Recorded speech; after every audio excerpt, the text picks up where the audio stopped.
Gloria a tu nombre. Para siempre. Dios les bendiga, hermanos. Amén. Pues no sé, era una sorpresa que el pastor nos tenía preparada, que quería que subiéramos, Hombre, pues subimos. claro. Pero sí quiero decir antes una cosa. Quiero decirles que se siente mucho a Dios en esta iglesia, os lo digo de corazón. Amén. Tienen un gran coro tanto de hombres como de mujeres, aunque esa de ahí es de mi iglesia, Amén, gloria. pero saben adorar al Señor. Amén. Lo digo de corazón. Gloria a Dios. Pues quiero comentarles algo que ayer, Amén. haciendo mi lectura diaria de la Biblia, Dios bendecía mi corazón y mi mente, y es acerca de las promesas de Dios. Porque tenemos un Dios de promesas. Amén. Toda la Biblia, desde Génesis a Apocalipsis, está llena de promesas. Hay alrededor de unas 3.700 promesas que Dios nos dio a nosotros. Pero me di cuenta que todas las promesas que Dios hace son de carácter divino. Es decir, cuando Dios le dice a aquel inválido que lo trae, lo bajan desde el techo, le dice, tus pecados te son perdonados, Amén. eso solo lo puede decir Dios. Amén. Cuando dice, yo estaré con vosotros hasta el fin del mundo, eso solamente lo puede decir Dios. Muy bien. Amén. Cuando, por ejemplo, esta promesa que me ha hecho mucho bien, Amén. el que venciere heredará todas las cosas y yo seré su Dios y él será mi hijo. Este tipo de promesas solo las puede hacer alguien, Dios. Porque nadie puede hacer este tipo de promesas. Dios se reservó esas promesas desde su divinidad para darlas Él. Pero esa naturaleza de estas promesas, Él siempre las ha hecho desde su soberanía. Amén. ¿Hay alguien que pueda romper o quebrantar la soberanía de Dios? No hay nadie. Amén. Nadie. Y esto bendecía mi corazón ayer al pensarlo. ¿Por qué? Porque cuando dice el Señor, vengan a mí los cansados y trabajados, que yo les haré descansar, debemos de ir de verdad confiados. Amén. Porque Él es santo y Él es justo y su soberanía es inquebrantable para cumplirlo. Por eso el autor de los Hebreos dice un pasaje que es de los más tremendos que hay en la Biblia. Acerquémonos pues confiadamente al trono de la gracia para hallar el oportuno socorro. Quiero decirles en esta tarde, hermanos, animarles a que vivamos en su trono confiadamente, sabiendo que Dios está al control de todas las cosas. Que Dios les bendiga en el nombre de Jesús.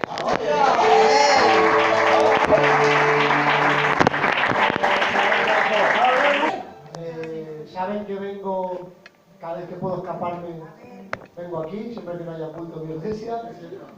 De verdad que siento mucho a Dios cada vez que vengo aquí a adorar al Señor. Gloria a Dios. Decirles que estoy sintiendo el trato del Señor en mi vida. Gloria a Dios. Amén. Y el Señor me está ministrando de una manera que con los jóvenes que hablo, con mis hermanos, mis padres, hay que basarse en un equilibrio en Dios. Eso es lo que les quiero decir. No podemos crecer en palabra y dejar la oración.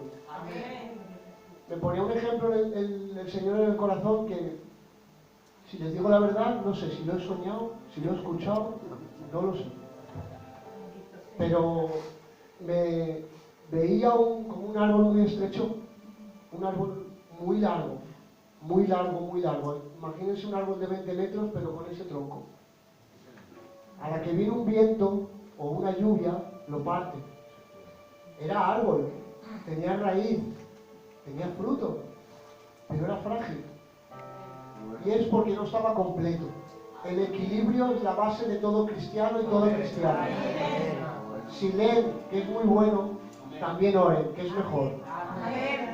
Dios se mueve, me enseñó mi pastor, que me quebrantó con la frase: el corazón de Dios se conmueve por su fe. La fe conmueve a Dios. Y este camino no es difícil, que también me lo enseñó mi hermano Rafa. Este camino es costoso, no es difícil, es de constancia, es de perseverar, como dice la palabra. Que Dios les bendiga mucho a todos.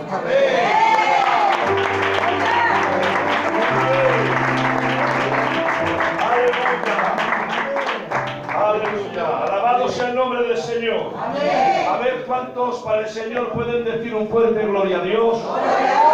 Y para el Señor podemos decir un fuerte amén. Amén. Amén. Gracias al Señor en esta tarde, queridos hermanos, que podemos estar delante de la presencia de Dios, celebrando este culto en el nombre de Jesús de Nazaret. La verdad, hermanos, es que estoy contento en esta tarde de poder estar en este lugar, con la iglesia, con los hermanos que aprecio en el Señor, en el nombre de Jesús, de nuestro hermano Angelón, que bien tiene el nombre.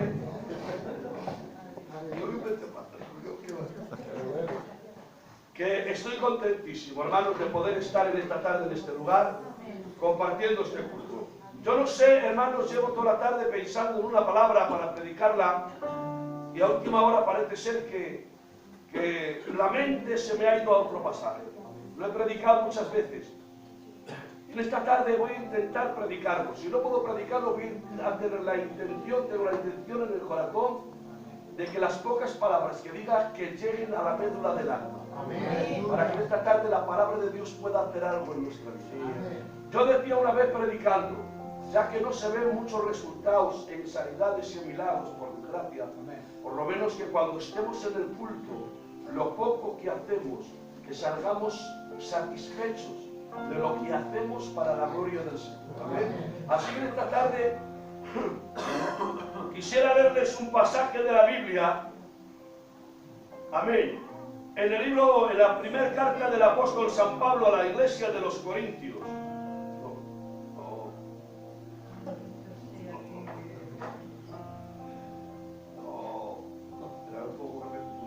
Ahora sí. Es que de Corintios también tengo que hablar, Rafael, no te veía.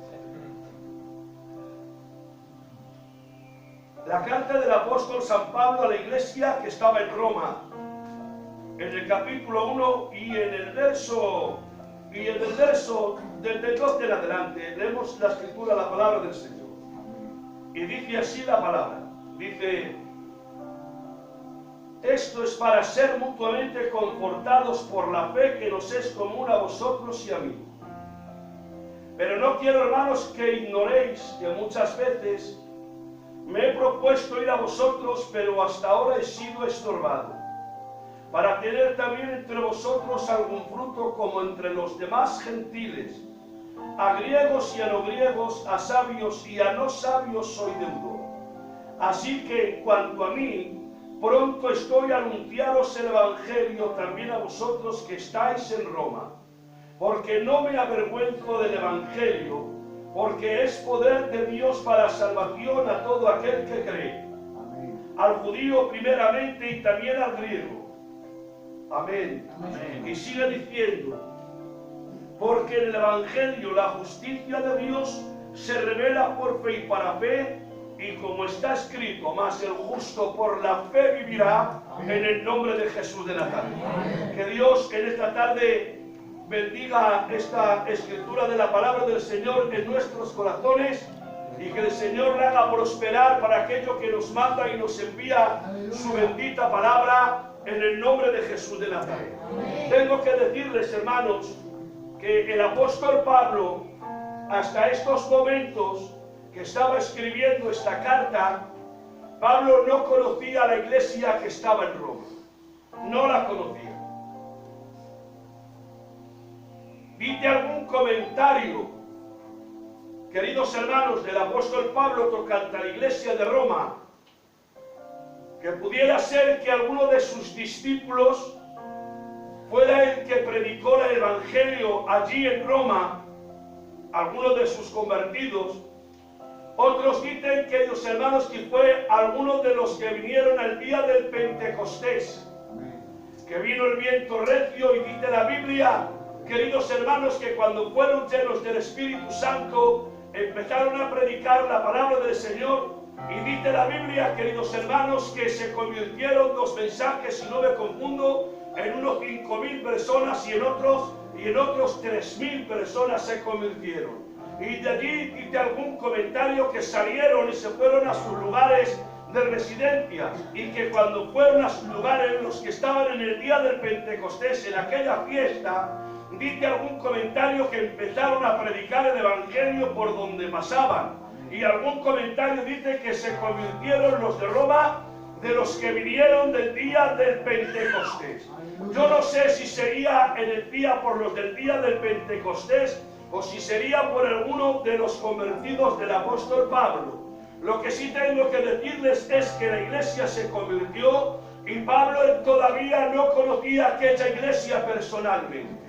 Pero ahora Pablo tenía una deuda, no solamente, queridos hermanos, con la iglesia de Roma, sino tenía una deuda con todos aquellos que eran gentiles. Porque Pablo, queridos hermanos, fue enviado a predicar el Evangelio a los gentiles. Como Pedro fue enviado a predicar al pueblo judío, al pueblo de Israel, a Pablo se le dio la comisión de ir a predicar al pueblo gentil. Y ahora Pablo se entera de la iglesia que está en Roma, y ahora él, en alguna ocasión, queridos hermanos, había, por lo que se describe aquí, había quedado ya con alguno de ir a visitar la iglesia de Roma. Y parece ser, queridos hermanos, que por motivos ajenos a su propia voluntad, Pablo no podía haber ido a la visita que había concertado con los hermanos que estaban en Roma en alguna ocasión. Pero ya llega la oportunidad de que Pablo tiene que ir a Roma y les escribe antes de ir y les dice: porque no quiero, hermanos, que ignoréis que muchas veces me he propuesto ir a vosotros, pero hasta ahora he sido estorbado.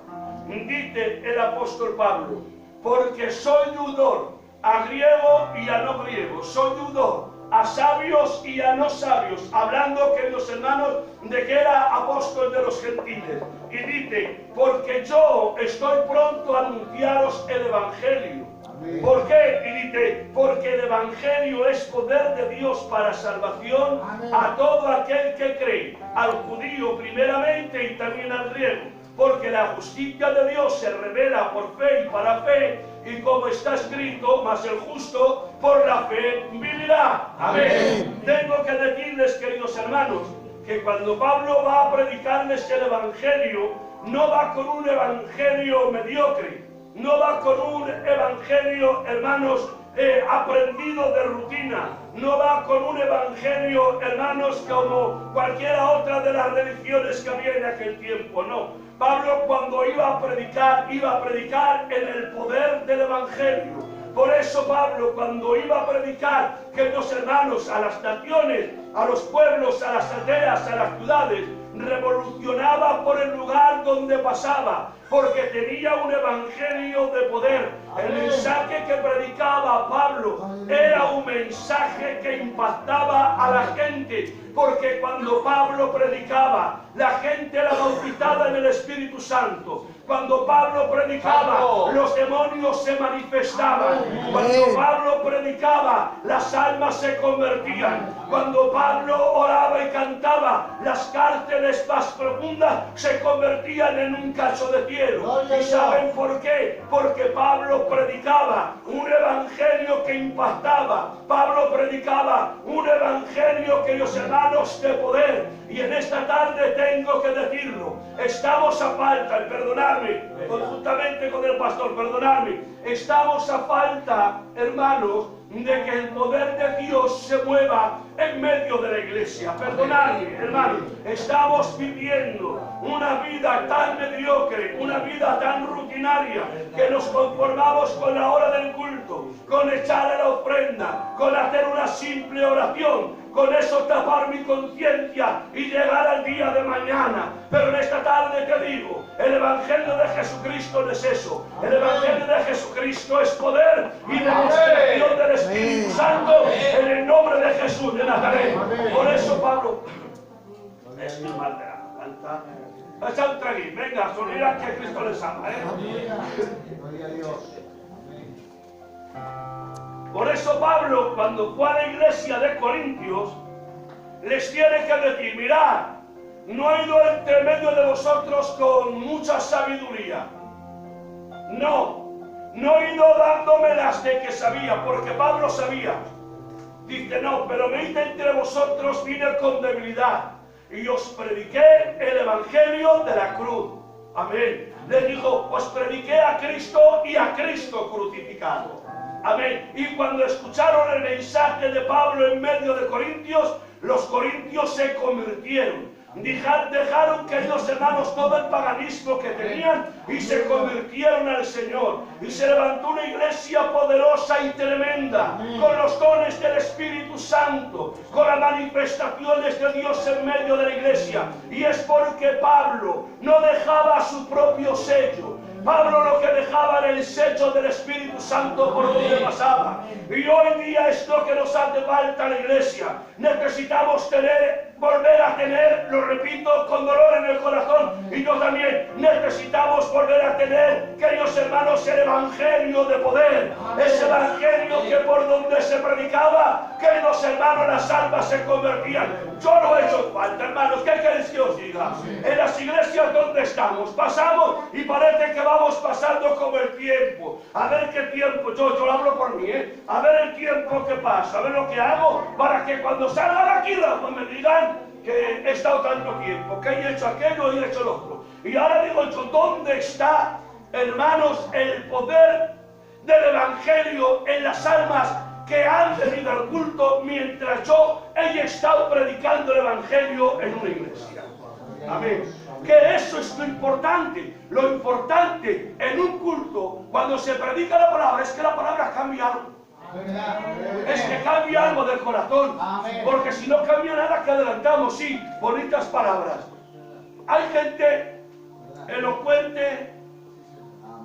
Hay gente elocuente.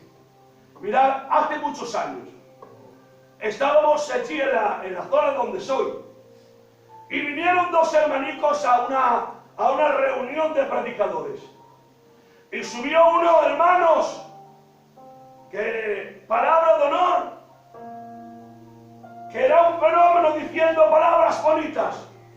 Sabía el arameo, el griego, sabía latín, euskera y gallego, sabía de todo, hermanos. Pero cuando acabó de predicar, nos decía, muchachos, ¿has visto que bien habla? De verdad que es un talento. Y le decía yo, ¿y qué ha hablado? ¿Qué ha dicho? No lo sé, pero está bonito, lo que ha hablado. Le digo, me parece muy bien. Sin embargo, subió otro, que se lo he recordado en alguna ocasión, un hermano de Valladolid. No recuerdan su nombre, es un amigo mío, se me ha olvidado el nombre. Amén. Subió un hermano detrás de él, y en los obreros predicó la pesca milagrosa. De la pesca milagrosa predicó Ángel. Pero impactó de tal manera el mensaje de la pesca milagrosa, sin decir palabras bonitas ni adornadas, que no el evangelio no necesita palabras bonitas ni adornadas, que no las necesita, porque el evangelio bastante adorno tiene por sí solo. No hace falta que nadie lo adorne. Y predicó de tal manera que hoy creo que igual han pasado 20 años de aquello, y todavía seguimos recordando, queridos hermanos, el mensaje de aquel hermano que predicó. Sin embargo, del otro hermano que predicó diciendo tantas palabras bonitas, se nos ha olvidado por completo, porque se quedaron en palabras. Sin embargo, este hombre, cuando predicó, queridos hermanos, de la pesca milagrosa, nos impactó de tal manera que hace 20 años, y de vez en cuando recordamos el mensaje. Y cuando estoy con él, en más de una ocasión se lo he recordado. ¿Y saben por qué? Porque predicaba el evangelio con un poder, con una autoridad, queridos hermanos, que nos impresionó. Nos quedó impresionados e impactados, porque cambió algo de las vidas que estaban escuchando esa palabra, ese mensaje. Y lo que importa, hermanos, a la iglesia es que lo que nosotros digamos, lo que nosotros hagamos, que impacte a las almas de aquí, para que las almas de aquí impacten a las almas que hay fuera. Amén. Eso es lo importante. Y dice Pablo, porque no me avergüenzo del evangelio, porque el evangelio es poder de Dios. Amén. ¿Y de dónde emana el evangelio? El poder del evangelio. Solamente hay una, mana de la cruz. El que vive a los pies de la cruz, Oh, gloria al Rey que vive para siempre, el que vive a los pies de la cruz. Amén. Y Pablo decía, porque no me avergüenzo del Evangelio, porque el Evangelio es poder de Dios para salvación a todo aquel que cree. Tenía poder porque vivía a los pies de la cruz. Eso es lo que da el poder a lo que nosotros predicamos, la cruz. Y una iglesia que no vive a los pies de la cruz, ¿le vais a perdonar? El que no vive a los pies de la cruz, mal. Para tener una vida próspera, de bendición, tenemos que vivir a los pies de la cruz. ¿Saben algo? Que los que viven a los pies de la cruz, por donde van cambian el ambiente. Lo repito. Los que viven a los pies de la cruz, por donde van el ambiente cambia. Cambia. Os he mencionado al apóstol Pablo. El ambiente lo cambiaba Pablo, porque vivía a los pies de la cruz. Él dijo esas tantas palabras célebres que están escritas en la Biblia.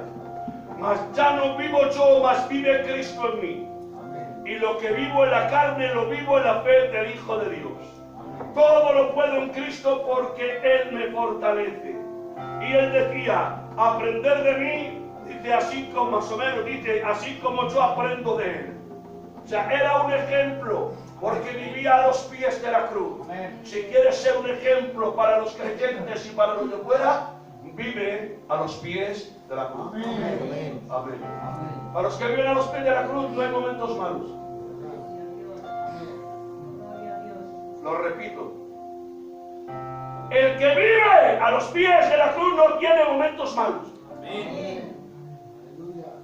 Nos quejamos, yo primero, nos quejamos cuando estamos un poco alejados de la cruz. Pero si te pones debajo de la cruz mirando al Nazareno, ¿de qué te vas a quejar? No te quejes tanto y ponte más debajo de la cruz. Amén. Como he podido, hermanos,